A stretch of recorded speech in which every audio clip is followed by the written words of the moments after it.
with the youngest, most daring, intrepid, gutsy, fearless host on the planet. Get ready for Jake's Takes. Here's Jake. Welcome back. I am Jake, and this is Jake's Takes, where I get your favorite athletes and stars to open up and speak what's really on their minds. Make sure you hit that subscribe button, because you won't believe the guests I have lined up.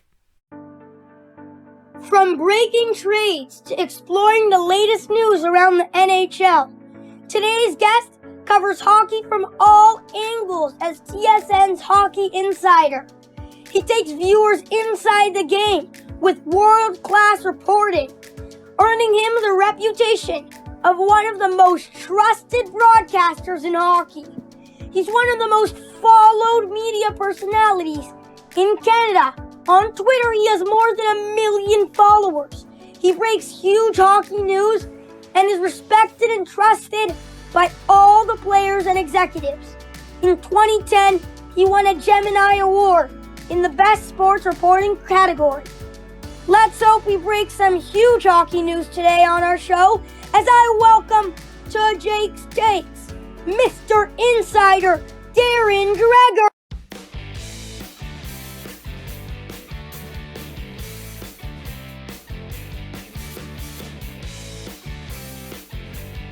What's up, Dregs? How you doing?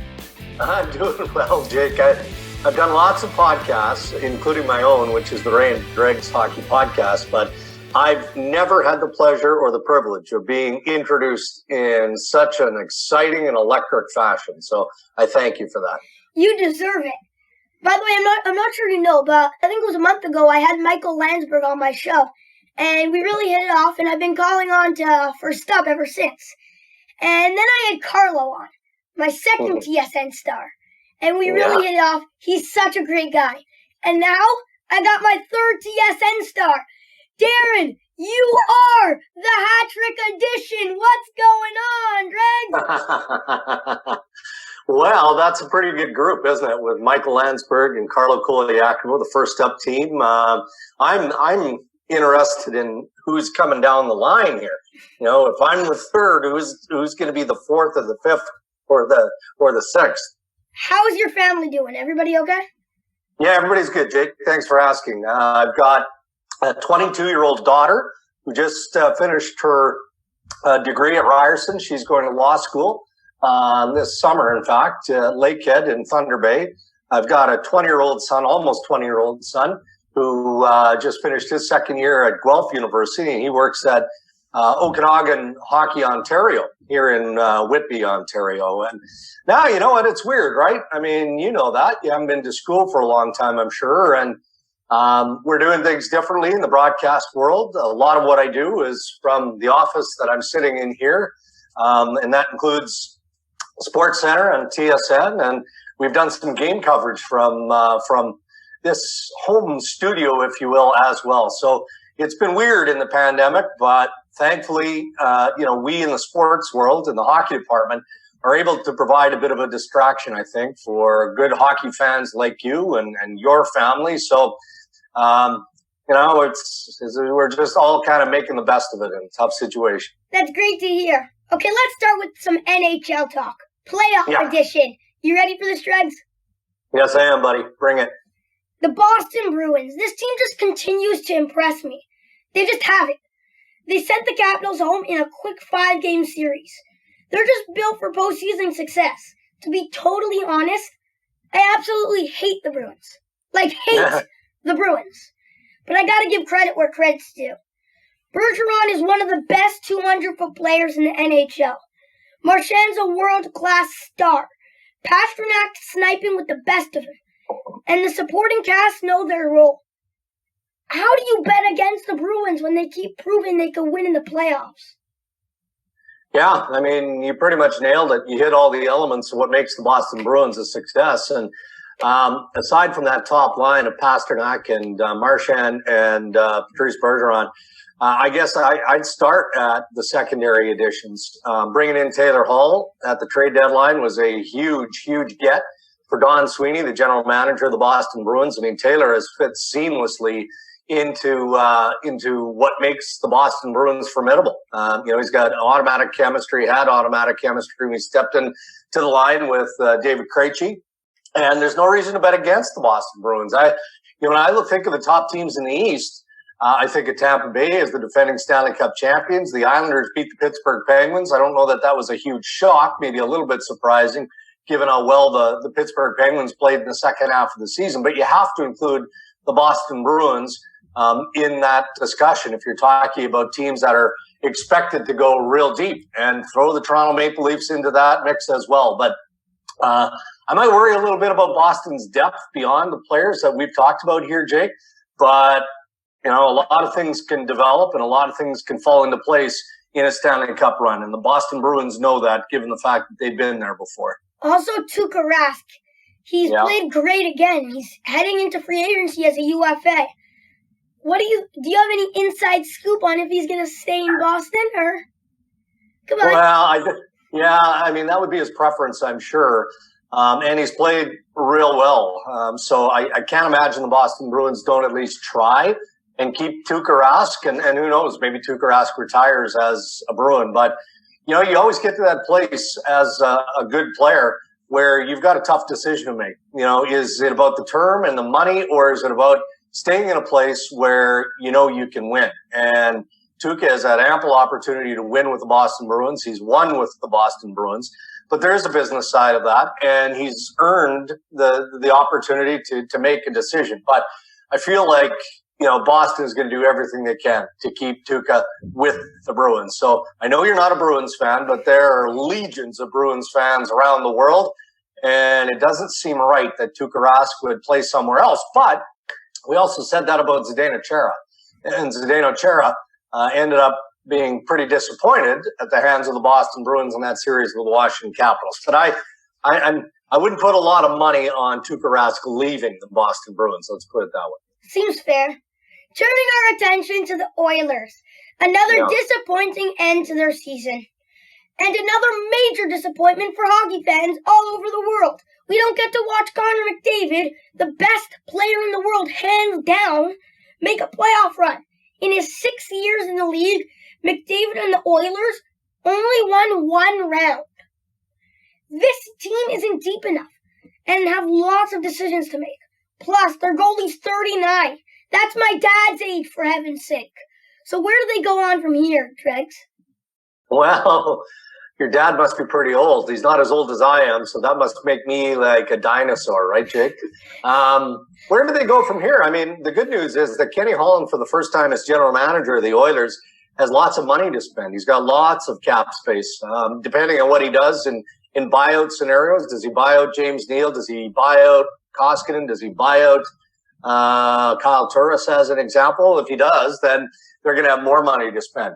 But they've got to look after some of the pieces that they already have, and that starts with Darnell Nurse. Darnell Nurse has earned a whopping contract, and he's going to get paid a big amount of money. What about Tyson Barrie? I mean, Tyson Barrie had an unbelievable year, top defenseman in scoring in the National Hockey League, as he hit the reset button after leaving the Toronto Maple Leafs. So does he stay or does he test the market? I believe he's going to test the market. But I think that Edmonton is going to at least consider trying to keep him. They'd also like to add somewhere between 3 and 4 forwards too, right? And that's going to be tricky. Ryan Nugent-Hopkins is a pending free agent. There's been lots of on and off again negotiations with him.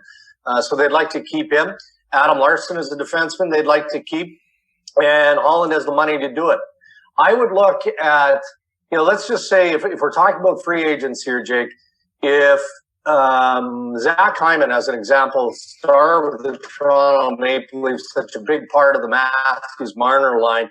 If he were to go to free agency this summer, I think the Oilers would step up big to try and acquire Zach Hyman. Now, I think that Zach Hyman's more likely to stay with the Maple Leafs, but they've got to make the money work. But the good news is that Holland, as I said, for the first time, has a lot of money. So they've determined they're not going backwards. The development years for the Edmonton Oilers are over. So now it's about adding and making sure that next year they're not as disappointed in Edmonton as they are right now. You know, I saw Connor's comments that he feels there's a real solid core in Edmonton, with Draisaitl, RNH, Nurse, and so on, and that he believes they can win, and that he's not bailing on the team, blah, blah, blah. Of course he's going to say that, but do you think deep down he's starting to have feelings of frustration and doubting if the organization's ever going to turn this around? Well, if I just split that a little bit, I would say he's clearly frustrated, and I think that we can all appreciate why he would be frustrated. It's been a trying evolution in Edmonton for Connor McDavid and for Leon Draisaitl and the pieces that make up that core. I don't think that he's overly frustrated with the organization. I think he's frustrated at just being disappointed year after year.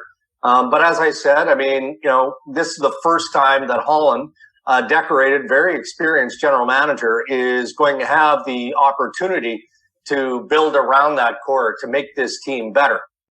If we're having this same conversation a year from now, Jake, and the Oilers have been dispatched in round one of the playoffs again, then I think it's fair to start wondering about Connor's future in Edmonton and whether or not, he's going to start putting a little bit more heat on the organization to get things done. But he's not there yet. I mean, he's the captain of this team. He looks at that core the same way that Oilers fans do. He's disappointed. He's frustrated, but I don't think he's pointing fingers at the team in general. He just realizes that there's a lot more work to do, both within that dressing room and within the organization, of getting players to come to Edmonton. Okay, time for some Leafs talk. And I need to ask you about the goaltending. Campbell's look great so far. I already communicated with Jack, and he told me, quote, "Jake, I would love to jump on your podcast, but I need to wait till after the playoffs. I'll make sure to join you as soon as we're done." So yeah, I'm biased with Campbell, but what's going to happen next year with Freddie? He's been a great, solid goalie for the Leafs. Anyway, the Leafs bring him back, or is Campbell the clear number one for next season? Well, right now he looks like the clear number one for next season, but a lot can change in the playoffs. I think that, the pressure that he's faced in the opening round hasn't been substantial, but it's still the pressure of playoff hockey, and he's responded incredibly well. And then, I think it's time that we stop being surprised by that. His play in the regular season was legit. It was legit, and his numbers speak for themselves, and he's carried that into the playoffs. So the body of the work now has gotten to a point for me where I think he's the number one. A very affordable goaltender at just over $1.6 million for another year. So this, if nothing else, Jake, buys the Toronto Maple Leafs time to make a decision on goaltending. And, Freddie's contract is up at the end of this year. He has stated publicly that he knows what he's worth. And I can't see the Toronto Maple Leafs giving Freddie Anderson more than $5 million, which is what he's earned in his contract with the Maple Leafs. So, if they can reinvest those dollars in Hyman and elsewhere, then I think that they're going to be happy to do that. But they're going to have conversations. There's going to be a negotiation with Freddie to see whether or not it's even plausible to keep him with the Maple Leafs. And if that's best case scenario, then they've got a wonderful 1-2 tandem in Jack Campbell and Freddie Anderson. But Freddie Anderson has proven that he's the number one. He's a legit starter in the National Hockey League, and he's not going to want to be a backup to Jack Campbell. So it's money, and it's, the position that he's going to play. So I think it's more likely that Freddie Anderson is not back with the Maple Leafs, but they haven't made that determination yet. Have you heard any updates about our captain, John Tavares? I know the team initially announced his out minimum 2 weeks, but any news, there's any chance he could play next round should they advance? Well, it's possible, but the information I received from the Tavares camp earlier this week was that it was going to likely be a 3-week situation. Now he's on the ice. He skated by himself with, actually, I think Nick Foligno was out there this morning as we're doing this on Thursday morning. So that's a great sign, right? He's obviously making progress. Otherwise he's not on the ice. But both the knee and the concussion are things that they need time to settle. John Tavares is not going to be back in the lineup until he's 100% healthy or close to 100% healthy. But again, given the fact that he's already skated, mere days after what could have been a catastrophic accident and injury bodes well. I think we're going to see him in the playoffs, but you won't see him in this round against the Montreal Canadiens. But is it possible that, he makes his way to the second round against the Winnipeg Jets? I think that's possible based on what we're seeing now. Okay, Dregs, hope you're pumped and excited, because right now on Jake's Takes, it's game time. We're playing some rapid fire. Excellent. Bring it. Let's have it. Okay, I'll ask you a bunch of short questions. You answer them as quick as you can. Deal? Yep, deal. If you had to be seated next to one of two people on a flight in economy class, who would you choose? Ray Ferraro or James Duffy? Ray Ferraro. Yeah, I like the hockey stories. James just bores me. Who will be the next commissioner of the NHL? I'm going to say Bill Daly, who's the deputy commissioner, but that's probably not likely either. So it'll be to be determined. What's more unpredictable, trade deadline day or President Biden speaking without a teleprompter? Well, I'm not much of a politician, so I'll say trade deadline day. Alexander Barkov or Gabriel Landeskog? Alexander Barkov. Would you rather play flag football or tackle football? Tackle football. It's not even close. Tackle, for sure. Gino Malkin or Gino Reda?